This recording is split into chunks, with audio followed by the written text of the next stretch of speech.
Okay, so now it's time to adjust the tensioner. This is the tensioner that squeezes your wire and pushes it through. Now listen, this part is very important. If you don't do this right, it will be very frustrating for you.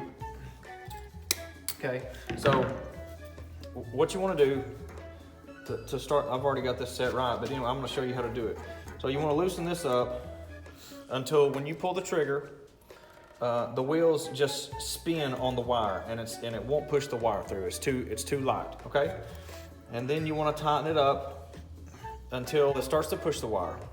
Okay, so go ahead and put your tip on. You don't want to get your tip crazy tight either. Okay, just snug it up. You want to be able to hold your wire, you know, give it about 1.5 inches, 2 inches. And if you can hold it and it won't bend your wire, if it's not strong enough to push and bend your wire, then you need to tighten it up a little more. Okay, so I'm going to tighten it just a little bit. See, I can hold it right there and it's not bending the wire. It's stopping, it's just spinning. The wheels are just spinning on it. So tighten it up a little bit more.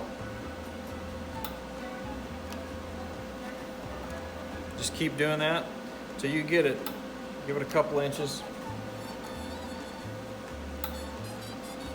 It's almost doing it, I can feel it. Almost, a little bit more. Just keep doing it till you get it strong enough. There it goes. That's bending the wire now. See, it's still pushing. If you can hold it, and it still pushes the wire. I was trying to hold it back, and it pushed the wire, and it was strong enough to bend it. That's where you want to be, right there.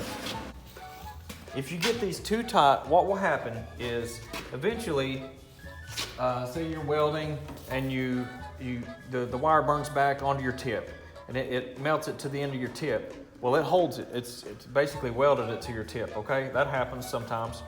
Or your aligner wears out and it starts to pinch your wire and put stress on it.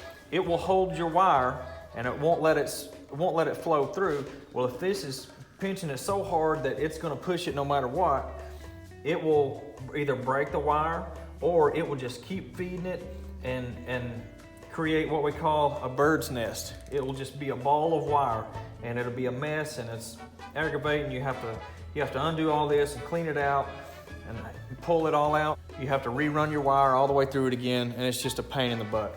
So that is very important. That will save you a lot of headache, setting that tension right. Getting your machine set up right will save you a lot of headache and will make it much easier for you to learn to weld. Okay, so thanks for watching. I hope you learned a lot. Good luck. If you like this video, of course, like and subscribe. Otherwise, we'll see you next time.